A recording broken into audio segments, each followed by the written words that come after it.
আসসালামু আলাইকুম দর্শক শ্রোতা। রাজধানীতে স্বস্তির বৃষ্টি, 3 বিভাগে ভারী বর্ষণের আভাস। দেখুন বিস্তারিত।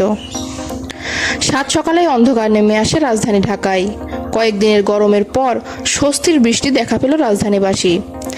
এছাড়া ঢাকা সহ সব বিভাগে সারাদিনই ঝড় বৃষ্টির পূর্বাভাস রয়েছে। এর মধ্যে 3 বিভাগে ভারী বর্ষণ হতে পারে বলেও জানিয়েছে আবহাওয়া অফিস। প্রিয় দর্শক, আমার এই ভিডিওটি যদি আপনার ভালো লেগে থাকে তাহলে লাইক, কমেন্ট ও শেয়ার করতে ভুলবেন না।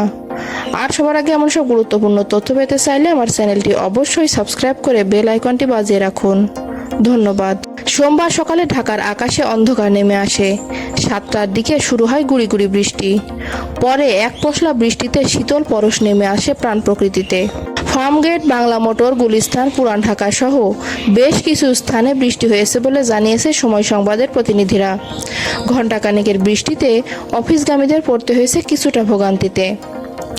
নাজমুল হক নামে এক বেসরকারি চাকরিজীবী বলেন, বৃষ্টির কারণে অফিসে যেতে বেগ পেতে হচ্ছে। তবে কয়েকদিনের গরমে অস্বস্তিকর অবস্থা তৈরি হয়েছিল। আজকের বৃষ্টিতে অনেক স্বস্তি লাগছে।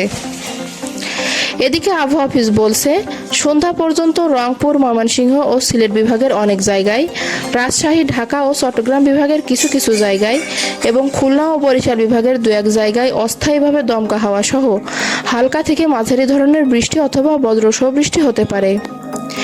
এ সময় রংপুর, ময়মনসিংহ এবং সিলেট বিভাগের কোথাও কোথাও মাঝারি ধরনের ভারী থেকে ভারী বর্ষণ হতে পারে।